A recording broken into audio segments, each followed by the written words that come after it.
Hello everyone, ये second video lecture है जिसमें हम फीमेल रिप्रोडक्टिव सिस्टम को ही कंटिन्यू करेंगे।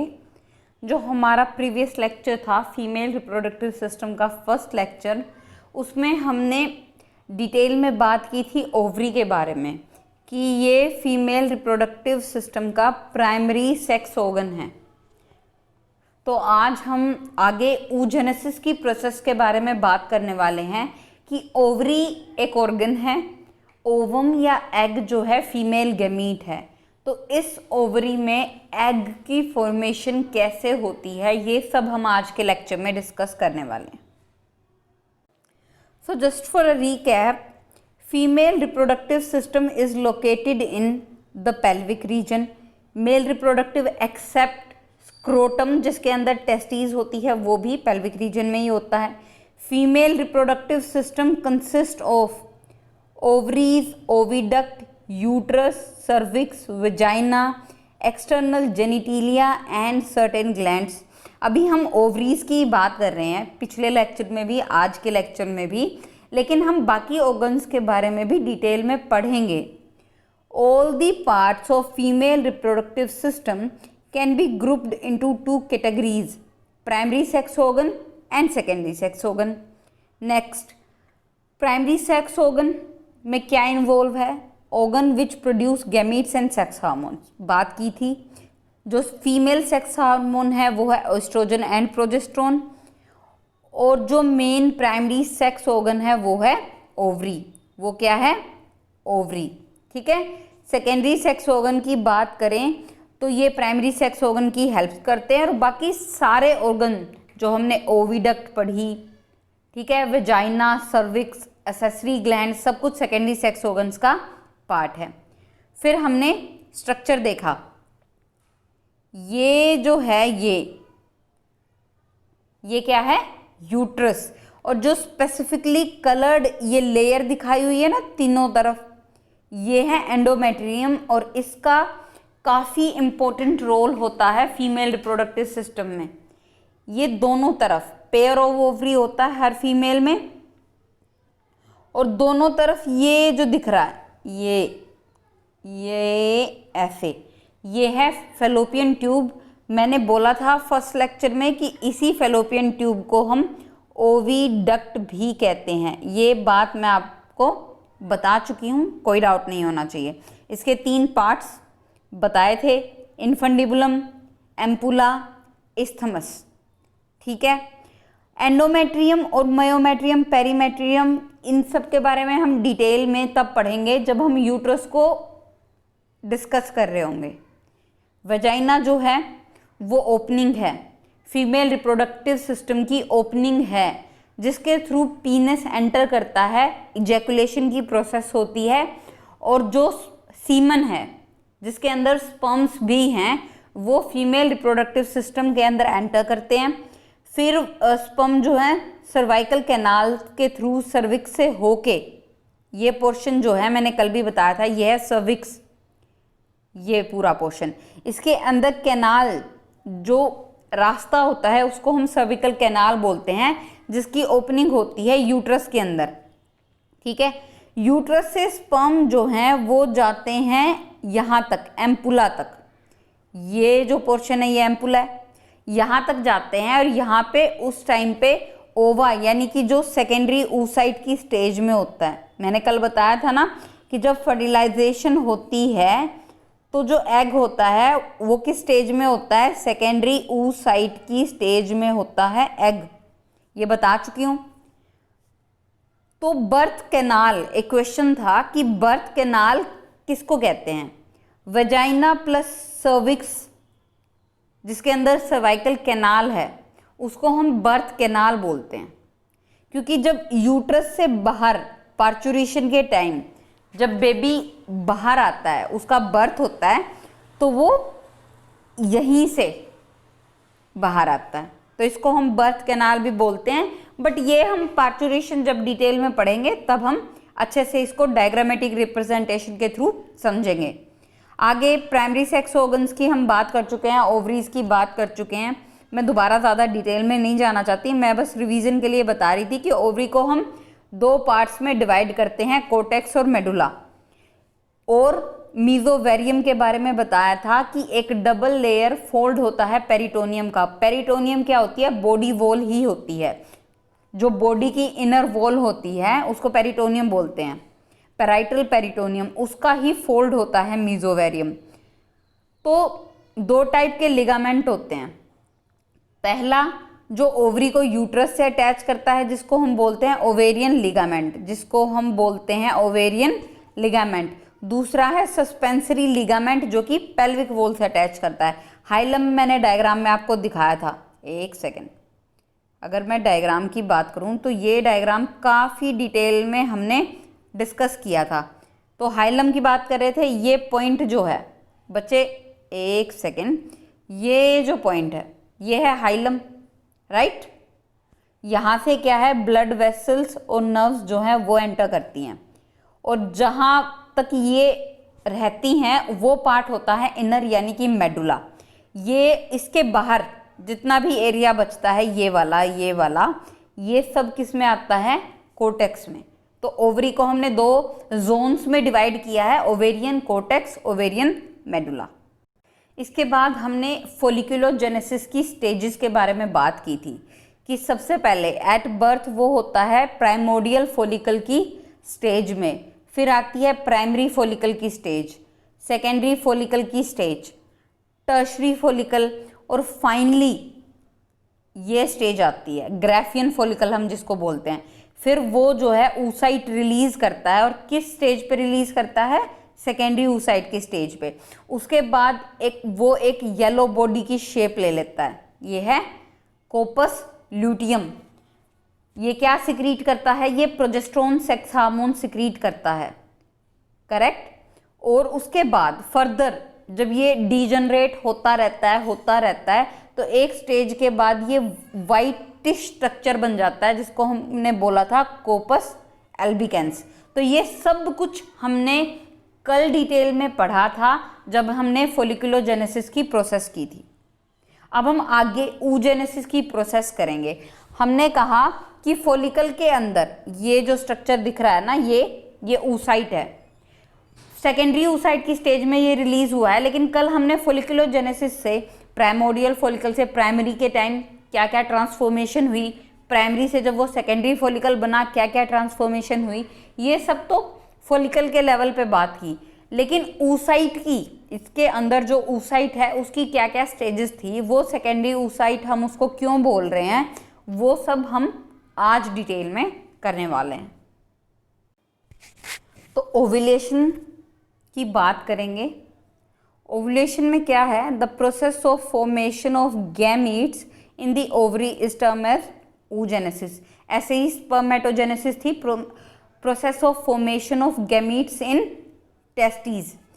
It begins in female before birth, before they are even born, that means during their intra-embryonic life. Meiosis takes place and the resulting germ cells undergo maturation। वही stage है, उसमें भी पहले क्या था? Multiplication phase था। आपको याद है कि तो जर्मिनल एपिथेलियम के सेल्स थे, जर्मिनल सेल्स थे, उनमें कंटिन्यूस डिवीजन होती है। उसके बाद ग्रोथ फेज आता है। ग्रोथ के बाद जितने भी वो जर्मिनल सेल्स थे वो डबल हो जाते हैं साइज में, और उनको हम प्राइमरी oocyte बोलते हैं। था ऐसा कुछ? याद आ रहा है तो आपको? इसमें भी क्या होता है कि सबसे पहले होती है मियोसिस, उसके बाद जो जर्म सेल्स हैं वो they undergo maturation. During early foetal development primordial germ cell migrate from yolk sac to the ovaries. ये मैंने कल भी बताया था कि इवन दो हम ओवरी की जो कवरिंग है उसको जर्मिनल एपिथेलियम बोलते हैं, लेकिन ये हमें पहले लगता था कि इसी से वो जर्म सेल डिराइव होते हैं जो आगे जाके ओवा में कन्वर्ट होंगे। लेकिन अब हमें पता है कि ड्यूरिंग फीटल डेवलपमेंट जो 4 एम्ब्रियोनिक मेम्ब्रेन्स होती हैं, जिनमें से एक योक सैक है, उससे जर्म सेल्स जो है माइग्रेट करते हैं फीटस की ओवरी के अंदर। These germ cells differentiate within the ovaries into oogonia। ये जर्म सेल्स जो हैं ओवरी के अंदर ही ऊगोनिया में कन्वर्ट होते, ऊगोनिया डिप्लॉयड होते हैं। स्टेम सेल्स, स्टेम क्यों कहते हैं, जिन सेल्स के पास कंटिन्यूसली डिवाइड करने की कैपेसिटी होती है ना, उनको स्टेम सेल ही बोलते हैं। जिन सेल्स के पास कंटिन्यूसली डिवाइड करने की कैपेसिटी होती है उनको हम जो है स्टेम सेल ही बोलते हैं। तो इसीलिए ऊगोनिया डिप्लॉयड है, अभी उसके पास 46 क्रोमोसोम ही हैं। Stem cells that divide mitotically to produce millions of germ cell. सबसे पहला स्टेज मल्टीप्लिकेशन की ऊगोनिया है, उसमें हम उन जर्म सेल्स को क्या बोल रहे थे, स्पर्मेटोगोनिया। वो कंटिन्यूसली डिवाइड करते हैं मल्टीप्लिकेशन फेज में और अपने जैसे मिलियंस ऑफ जर्म सेल्स जो हैं वो प्रोड्यूस करते हैं। आगे क्या है, follicular atresia. It is genetically determined process of follicular degeneration. कल मैंने ये बताया था कि एट बर्थ भी फीमेल के अंदर 2 to 3 मिलियंस जो हैं वो फॉलिकल्स होते हैं, प्राइमरी फॉलिकल्स होते हैं, लेकिन उनमें से जो मतलब अप्रोक्स 90% होते हैं वो जो हैं डीजनरेट हो जाते हैं। Even before birth most of the germ cells degenerate in a process known as एट्रेशिया।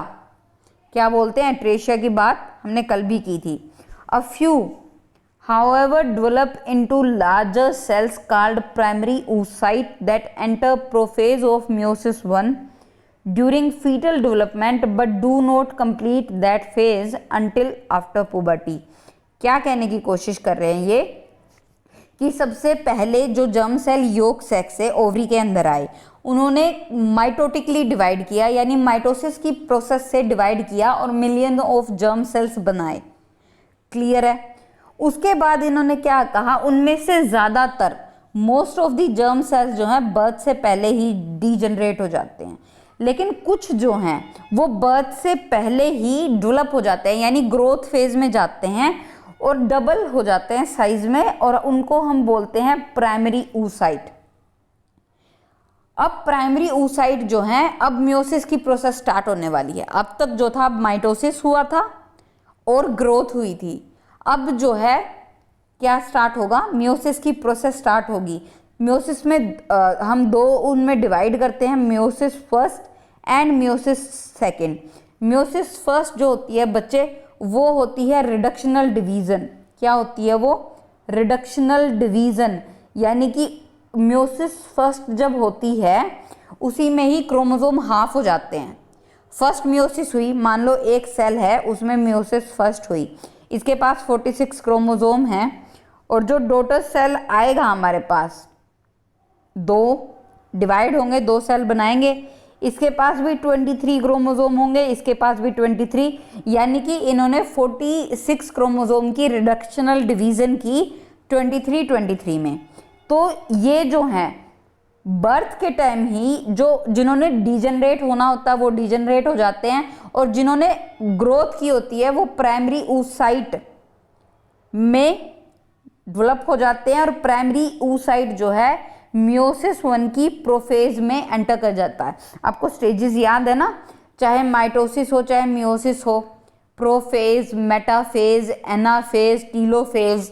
तो जब बर्थ होता है तो प्राइमरी oocyte जो है मियोसिस 1 की प्रोफेज में होते हैं during foetal development, but do not complete that phase until after puberty.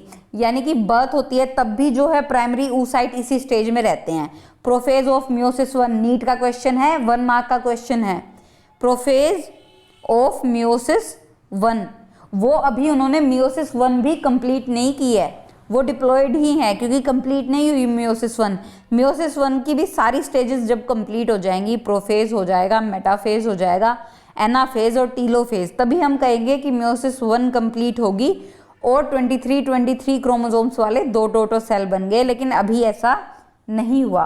कब तक नहीं होगा, अंटिल पुबर्टी, जब तक फीमेल की जो एज है वो 12 to 13 ईयर्स नहीं हो जाती। ड्यूरिंग दिस अरेस्टेड स्टेज, अब यहाँ पे ये जो स्टेज है वो अरेस्ट हुई है, ये होती है प्रोफेज को भी हम 5 फेजेस में डिवाइड करते हैं बच्चों।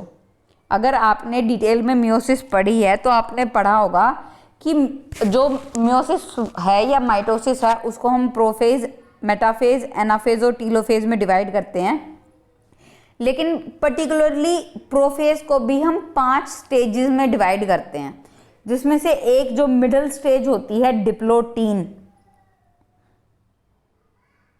उस स्टेज में अरेस्ट होता है। तो अगर मैं आपको याद करने के लिए बताऊं तो जब बर्थ होता है उस टाइम पे जो oocyte है वो किस स्टेज पे अरेस्ट होता है, तो आप लिखोगे diplotene stage of prophase in meiosis 1। अब जब वो पूछेंगे कि at the time of birth या अंटिल पुबर्टी प्राइमरी oocyte किस स्टेज पे अरेस्ट होता है, हो सकता है ऑप्शन में उन्होंने डिप्लोटीन स्टेज, पैशिटीन ये सब कुछ दिया हो तो आपको डिप्लोटीन स्टेज जो है वो चूज करनी है। अगर उन्होंने ऐसे दिया हो प्रोफेज 1, मेटाफेज 1, एनाफेज 1, टीलोफेज 1, तो आपको प्रोफेज 1 सिलेक्ट करना है ना। और अगर ऑप्शन में दिया हो मियोसिस 1 और मियोसिस 2 तो आपको पता होना चाहिए meiosis 1। Each primary oocyte is surrounded by a single layer of flat follicular cells and the entire structure is called a primordial follicle। ये तो कल भी हमने डायग्राम में मैंने बता दिया था कि जब बर्थ होता है तो जो पूरा फॉलिकल होता है वो किस स्टेज में होता है, प्राइमोडियल फॉलिकल की स्टेज में, और वो पुबर्टी तक प्राइमोडियल फॉलिकल की स्टेज में ही रहता है। तो जो पूरा फॉलिकल है उसको तो हम बोलते हैं प्राइमोडियल फॉलिकल, जिसमें ग्रैनुलोसा सेल्स की लेयर होती है प्राइमरी oocyte के चारों तरफ।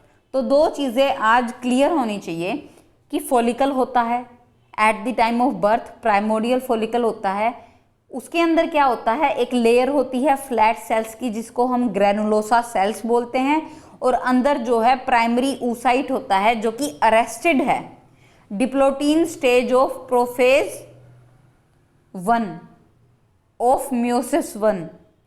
खैर प्रोफेज 1 लिखोगे तो पता ही चल जाएगा कि मियोसिस 1 की बात हो रही है। Before birth lakhs millions of follicles are present in both the ovaries, but at puberty only 60,000 to 80,000 primary follicles are left in each ovary। Primordial follicle के बाद नेक्स्ट स्टेज क्या होती है, प्राइमरी फॉलिकल।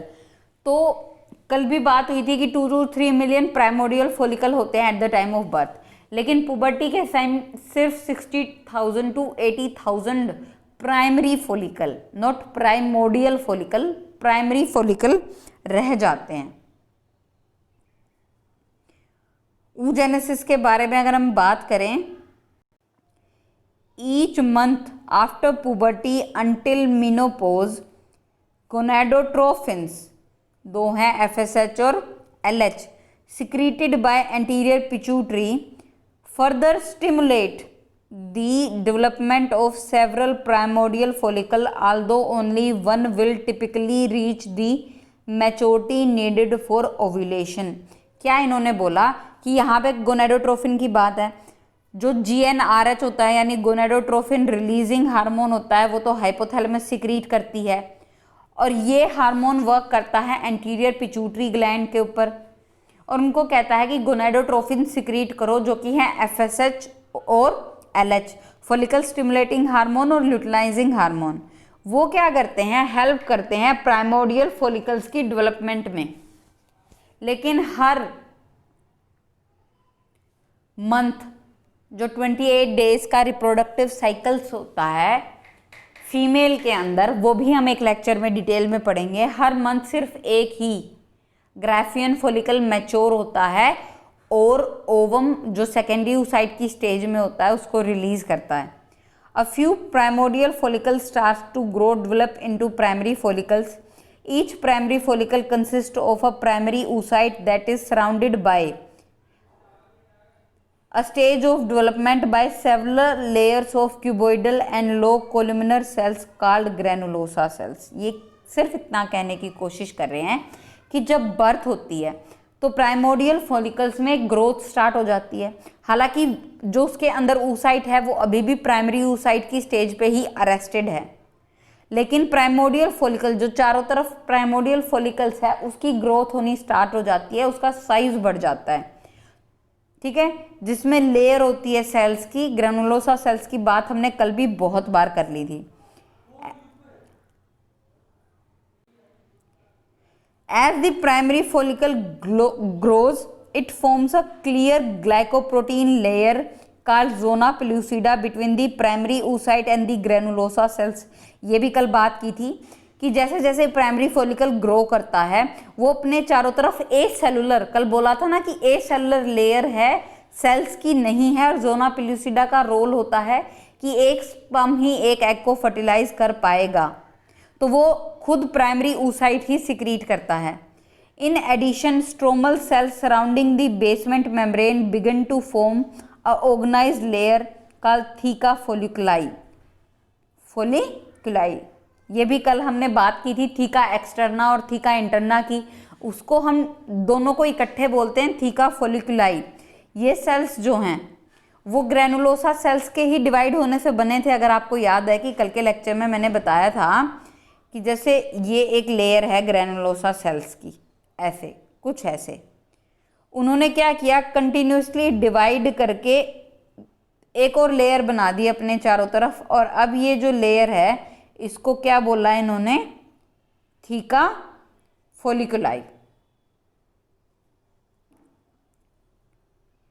अब मैचुरेशन जो है follicle की वो कंटिन्यू रहती है और एक प्राइमरी फॉलिकल जो है सेकेंडरी फॉलिकल में डिवाइड कर जाता है। सेकेंडरी फॉलिकल हम उसको कब बोलते हैं, जब ये थीका फोलिकुलाई है वो भी दो लेयर्स में डिवाइड करगी, थीका इंटरना और थीका एक्सटर्ना। इसमें से जो थीका इंटरना है वो हाईली वेस्कुलराइज्ड इंटरनल लेयर है। इंटरना है तो ये अंदर की तरफ होगी, लेकिन इंपॉर्टेंट पॉइंट ये है कि ये वेस्कुलराइज्ड है और इसके जो सेल्स हैं वो एस्ट्रोजन सिक्रीट करते हैं। दूसरी थीका एक्सटर्ना जो है वो आउटर लेयर है और उस लेयर में होते हैं कोलेजन फाइबर्स। उस लेयर में क्या होते हैं, collagen fibres. In addition the granulosa cells begin to secrete follicular fluid, जो कि कैविटी जिसको हम बोलते हैं एंट्रम, उसमें वो फिल हो जाता है। ये सब हमने कल किया था ना कि कब उसको प्राइमोडियल फॉलिकल को प्राइमरी, प्राइमरी को हम सेकेंडरी बोलते हैं, ये सब हमने किया था। The innermost layer of granulosa cells become firmly attached to zona pellucida and now called corona radiata। क्या बोल रहे हैं कि ग्रेनुलोसा सेल्स और जोना पेलुसिडा ये दोनों एक दूसरे से अटैच हो जाते हैं और अब इसको बोलते हैं कोरोना रेडिएटा। ये देखो फिर से आपको डायग्राम की हेल्प से बता रही हूँ कि ये जो लेयर है ये है जोना ग्रेनुलोसा सेल, अंदर है oocyte, थोड़ा सा और जूम कर देती हूँ मैं आपके लिए। हाँ, अंदर है oocyte, इसके चारों तरफ एक लेयर है जोना पेलुसिडा जो कि एसेलर है। ये हैं ग्रेनुलोसा सेल्स। ये कह रहे हैं कि जो ये जोना पेलुसिडा है और जो ये ग्रेनुलोसा सेल्स की लेयर है, इसको इकट्ठे क्या बोलते हैं, कोरोना रेडिएटा। नाम इम्पोर्टेंट है, आपको याद रहना चाहिए, कोरोना रेडिएटा रहेगा याद। चलो भी रहेगा तो अच्छी बात है। अब हम आगे कंटिन्यू करते हैं।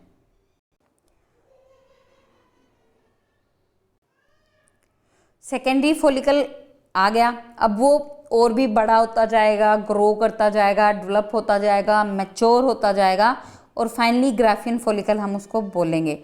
जब ओवुलेशन होती है, जब वो अपने अंदर का ओवम रिलीज करता है जो कि सेकेंडरी oocyte की स्टेज में होता है, तब हम उसको ग्राफियन फॉलिकल बोलते हैं।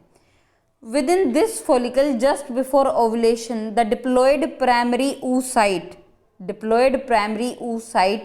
completes meiosis 1, producing two haploid cells of unequal size each with 23 chromosome. ये मैं डायग्राम में भी आपको बताऊंगी। ये oogenesis की बात कर रहे हैं कि इससे पहले ग्राफियन फॉलिकल से वो oocyte रिलीज होता है, जो कि पहले था प्राइमरी oocyte की स्टेज में। अब उसके अंदर मियोसिस 1 कंप्लीट होगी, यानी कि 2 डॉटर सेल बन गए 23 क्रोमोसोम वाले। लेकिन यहाँ पे एक चीज याद रखने वाली है कि वो जो 2 डॉटर सेल बने हैं वो होते हैं अनइक्वल इन साइज। ऐसा स्पर्मेटोजेनेसिस में नहीं होता था। स्पर्मेटोजेनेसिस में इक्वल साइज के ही बनते थे, लेकिन यहाँ पे अनइक्वल साइज के। तो एक को तो हम सेकेंडरी oocyte बोलेंगे और जो दूसरा डॉटर सेल है उसको हम बोलेंगे first polar body. The smaller cell produced by meiosis 1 called first polar body या polocyte is essentially a packet of discarded nuclear material. ये बस ये था कि क्योंकि हमें सेकेंडरी oocyte हमारा मेन है, वो हमें चाहिए था हैप्लॉइड, 23 क्रोमोसोम चाहिए थे, तो बाकी के 23 हमने निकालने थे, तो वो हमने फर्स्ट पोलर बॉडी की फॉर्म में निकाल दिए। तो ये जो लार्जर वाला है अनइक्वल साइज के डॉटर सेल्स है, उनमें से जो लार्जर है उसको हम बोले देंगे सेकेंडरी oocyte। और 23 क्रोमोसोम के साथ ज़्यादातर मोस्ट ऑफ दी साइटोप्लाज्म वही रिसीव करता है, इसलिए वो साइज में बड़ा होता है। Once a secondary oocyte is form, वो मियोसिस सेकेंड में चला जाता है। अब क्या है, दोनों जो हैं फर्स्ट पोलर बॉडी और सेकेंडरी oocyte बच्चे मियोसिस सेकेंड में एंटर करेंगे, दोनों एंटर करेंगे। फर्स्ट पोलर बॉडी भी 2 पोलर बॉडी में डिवाइड कर जाएगी और सेकेंडरी oocyte भी जैसे ही वो मियोसिस सेकेंड में एंटर करेगा वो फिर से अरेस्ट हो जाएगा। अब कहाँ पे अरेस्ट होगा, मेटाफेज 2 तक। अब कहाँ पे अरेस्ट होगा वो, मेटाफेज 2 में। मतलब प्रोफेज 2 तो हो जाएगा, बट मेटाफेज 2 में जाके वो फिर से अरेस्ट हो जाएगा। और कब तक ये अरेस्ट ही रहेगा, जब ग्राफियन फॉलिकल जो है रप्चर हो जाएगा और इसको मेटाफेज 2 की अरेस्टेड स्टेज में ही इसको रिलीज कर देगा। और प्रोसेस को हम बोलेंगे ओव्यूलेशन। तो आगे ये बात कर रहे हैं कि ओव्यूलेशन में सेकेंडरी oocyte को जब ग्राफियन फॉलिकल से या ओवरी से एक्सपेल किया जाता है पेल्विक कैविटी में, तो साथ में फर्स्ट पोलर बॉडी को भी एक्सपेल किया जाता है और कोरोना रेडिएटा को भी एक्सपेल किया जाता है। अगर फर्टिलाइजेशन नहीं होती तो ये सब सेल डिजेनरेट हो जाते हैं। लेकिन अगर स्पर्म प्रेजेंट है, अगर स्पर्म जो है वो प्रेजेंट है यूट्राइन ट्यूब के अंदर, यूट्रस के अंदर, and one penetrates the secondary oocyte, और उनमें से एक जो है सेकेंडरी oocyte के अंदर पेनिट्रेट कर जाता है, तो मियोसिस सेकेंड फिर से रिज्यूम हो जाएगी। क्या हो जाएगी, मियोसिस सेकेंड रिज्यूम का मतलब अब वो कंप्लीट हो जाएगी। तो वो जब कंप्लीट होगी तो वो सेकेंडरी oocyte को फिर से, सेकेंडरी oocyte ऑलरेडी हैप्लॉइड है, उसको फिर से 2 हैप्लॉइड सेल्स में डिवाइड कर देगी। और अब की बार भी वो डिवीज़न अनइक्वल साइज की ही होगी। लार्ज सेल ओवम कहलाएगा और जो स्मॉलर सेल होगा उसको हम सेकेंडरी पोलर बॉडी बोलेंगे। The nuclei of sperm cell and ovum then unite forming a diploid zygote. Haploid जो है स्पर्म का न्यूक्लियस है, हैप्लॉइड जो है ओवम का न्यूक्लियस है। जब स्पर्म ओवम के अंदर एंटर कर जाएगा तो दोनों के न्यूक्लियस भी फ्यूज कर जाएंगे और फिर से जो है डिप्लॉइड सेल बन जाएगा, जिसको अब हम बोलेंगे ज़ाइगोट।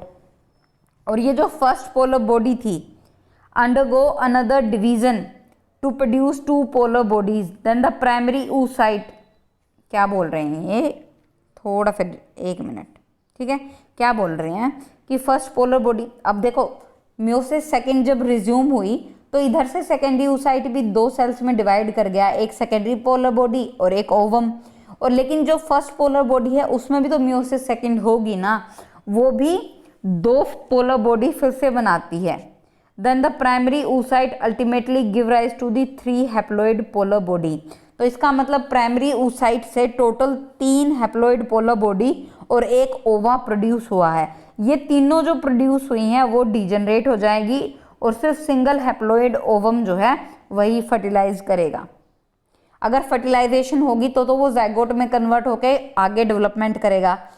लेकिन तब भी इन तीनों पोलर बॉडी को तो डीजनरेट ही होना होता है। लेकिन अगर फर्टिलाइजेशन नहीं होगी तो ये जो हैप्लॉइड ओवम है ये भी डीजनरेट होगा और तीनों पोलर बॉडीज को तो डीजनरेट होना ही है। यहाँ पे जो बात तुम्हें याद रखनी है वो ये कि एक प्राइमरी oocyte ने सिर्फ एक गैमीट यानी कि एक ओवम ही प्रोड्यूस किया है, लेकिन एक प्राइमरी स्पर्मेटोसाइट 4 स्पर्म प्रोड्यूस करता है। ये हमने स्पर्मेटोजेनेसिस की प्रोसेस में देखा था। अब आगे हम oogenesis को थोड़ा सा डायग्राम के हेल्प से स्टडी करेंगे। हाँ, तो ये डायग्राम है जिसमें एक तरफ तो oogenesis की प्रोसेस शो की हुई है और एक तरफ फोलिकुलोजेनेसिस की, यानी कि फोलिकल में क्या हो रहा है और उसके अंदर के oocyte में क्या हो रहा है, कैसे एग डेवलप हो रहा है, ये दोनों बताए गए हैं। सबसे पहले जब प्राइमोडियल फोलिकल होता है तो इधर से ऊगोनिया बोलते हैं हम, जर्म सेल्स होते हैं वो मल्टीप्लाई कर रहे होते हैं, उनमें क्या हो रहा होता है, मल्टीप्लिकेशन।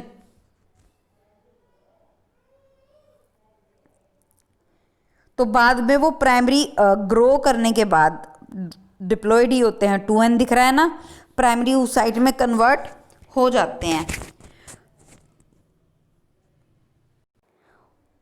और मियोसिस फर्स्ट जब वो शुरू करेंगे तो वो उसी स्टेज में रहेंगे, प्राइमरी oocyte की ही स्टेज में रहेंगे। अब जो है पुबर्टी आ गई है, पुबर्टी के बाद जो है उनकी मियोसिस 1 कंप्लीट होगी। वो उन्होंने बर्थ से पहले ही मियोसिस 1 स्टार्ट कर दी थी, लेकिन मियोसिस 1 कब कंप्लीट होगी, एडोलसेंस यानी कि पुबर्टी आने के बाद। ये बात कर चुके हैं। इधर से उस टाइम फॉलिकल में क्या हो रहा था, ये देखो प्राइमोडियल फॉलिकल था बिफोर बर्थ, कोई चेंज नहीं था, वो प्राइमोडियल फॉलिकल की ही स्टेजेस में था। चारों तरफ फॉलिकुलर सेल्स थे, अंदर ये oocyte था, ये ठीक है, प्राइमरी oocyte की स्टेज में, ठीक है। और उसका न्यूक्लियस था जो कि डिप्लॉयड था, जैसे ये न्यूक्लियस यहाँ पे दिखाया हुआ है, ये सब कुछ था। बर्थ हो गया तो इधर से तो ये बर्थ के बाद प्राइमरी फॉलिकल में कन्वर्ट हो जाता है, तब पुबर्टी आती है। इधर से प्राइमरी oocyte जो है मियोसिस 1 कंप्लीट कर लेता है, और जब वो मियोसिस 1 कंप्लीट करता है यानी सेकेंडरी oocyte बनता है, तब इधर से फॉलिकल की स्टेज में होता है, सेकेंडरी फॉलिकल की स्टेज में होता है, जिसमें उसके पास ग्रेनुलोसा सेल्स, जोना पेलुसिडा और थीका फोलिकुलाई, जो आगे जाके 2 मेम्ब्रेन्स में कन्वर्ट होती है, थीका इंटरना और थीका एक्सटर्ना। तो जब मियोसिस 1 कंप्लीट होती है तो एक लार्ज सेल बनता है, एक स्मॉल सेल्स बनता है। स्मॉल सेल को हम बोलते हैं फर्स्ट पोलर बॉडी और लार्ज सेल को बोलते हैं सेकेंडरी oocyte।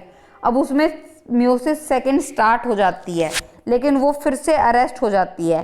तो जब वो रिलीज होता है यहाँ से, ये जो है वो ग्राफियन फॉलिकल से रिलीज हुआ, तो वो इसी स्टेज में होता है, सेकेंडरी oocyte, जो कि मियोसिस 2 की मेटाफेज 2 स्टेज के ऊपर अरेस्टेड है। लेकिन अगर फर्टिलाइजेशन हुई यानी कि स्पर्म आया, तब तो उसकी मियोसिस 2 कंप्लीट हो जाएगी। अगर नहीं हुई तो वो जो है डीजनरेट कर जाएगा। जैसे फर्स्ट पोलर बॉडी डीजनरेट करेगी, वैसे ही ये भी डीजनरेट कर जाएगा। अब क्या है कि ओव्यूलेशन के बाद जो ग्राफियन फॉलिकल था उसको हम क्या बोलते हैं, कोपस ल्यूटियम। अगर इधर से जो है फर्टिलाइजेशन होगी तो ये फिर से डिप्लॉयड हो जाएगा। मतलब पहली बात तो फर्टिलाइजेशन हुई, स्पर्म आया, मियोसिस 2 कंप्लीट हुई, तो इधर से एक सेकेंड पोलर बॉडी बनी और ये जाइगोट में कन्वर्ट हो गया, क्योंकि स्पर्म के न्यूक्लियस के साथ इसका न्यूक्लियस फ्यूज हो गया। अब ये सेकेंडरी पोलर बॉडी, और जो ये फर्स्ट पोलर बॉडी थी, ये मियोसिस 1 से बनी थी ना, मियोसिस 2 तो बच्चे इसमें भी होगी, और ये 2 पोलर बॉडी बनाएगी। तो अब हमारे पास 3 हैप्लॉइड पोलर बॉडी थी, 2 ये, 1 ये तीनों चाहे फर्टिलाइजेशन हो चाहे फर्टिलाइजेशन ना हो, इन तीनों ने डीजनरेट होना ही होना है, ठीक है ना। ओवरी 2 हैं, तो both ovaries generally alternate in the process of ovulation, but some time the same ovary continues producing ova for many months. Generally क्या होता है कि जब जो है पीरियड स्टार्ट होते हैं फीमेल में आफ्टर पुबर्टी, हर मंथ जो है 3 to 4 डेज ब्लीडिंग होती है, जिसको हम मेंस्ट्रुअल साइकिल बोलते हैं फीमेल में। तो वो जब होती है वो क्यों होती है? क्योंकि जो सेकेंडरी oocyte था वो रिलीज हो गया था, लेकिन उसकी फर्टिलाइजेशन नहीं हुई और वो डीजनरेट कर जाता है। साथ में जो है यूट्रस के अंदर की जो लेयर थी वो भी डीजनरेट कर जाती है, और वो लेयर थी वेस्कुलराइज्ड, यानी कि उस लेयर के अंदर थी ब्लड वेसल्स। तो जब वो शेड ऑफ हो जाएगी कि फर्टिलाइजेशन तो हुई नहीं, तो वो भी शेड हो जाएगी, यानी वो यूट्रस की इनर वॉल से रिमूव हो जाएगी। और मेंस्ट्रुअल साइकिल के टाइम डीजनरेट सेकेंडरी oocyte के साथ जो है वो 3 to 4 डेज, हर फीमेल्स में ये पीरियड अलग होता है। किसी के को ब्लीडिंग जो है वो 5 डेज के लिए होती है, किसी को 2 डेज के लिए भी होती है, लेकिन जनरली हम बोलते हैं ऑन एन एवरेज 3 डेज के लिए होती है, 3 to 4 डेज के लिए होती है। तो ये क्या बोल रहे हैं कि हर मंथ, इस मंथ जो है लेफ्ट ओवरी से ओवुलेशन हुई है, ओवा रिलीज हुआ है, फर्टिलाइजेशन नहीं हुई, वो डीजनरेट हो गया, साथ में एंडोमेट्रियम डीजनरेट होगी और ब्लीडिंग स्टार्ट होगी। अगले मंथ जो है राइट ओवरी से यही प्रोसीजर होगा, उससे नेक्स्ट मंथ फिर से लेफ्ट ओवरी से होगा। लेकिन कई बार ऐसा भी हो जाता है कि एक ओवरी, मान लो लेफ्ट ओवरी हर मंथ जो है ओवुलेशन की प्रोसेस कर रही है, कभी कभी ऐसा हो जाता है। अब बात ये है कि जब एक्चुअल ब्लीडिंग स्टार्ट हुई है, जो डे फर्स्ट था फीमेल में ब्लीडिंग का, उससे 14 दिन पहले ही ओवुलेशन हो चुकी है, तब तक वो जो सेकेंडरी oocyte है वो वेट कर रहा होता है स्पर्म का कि फर्टिलाइजेशन शायद हो। तो ये पूरा साइकिल जो इन्होंने बोला है 35 डेज का, 35 डेज का कैसे बोला है?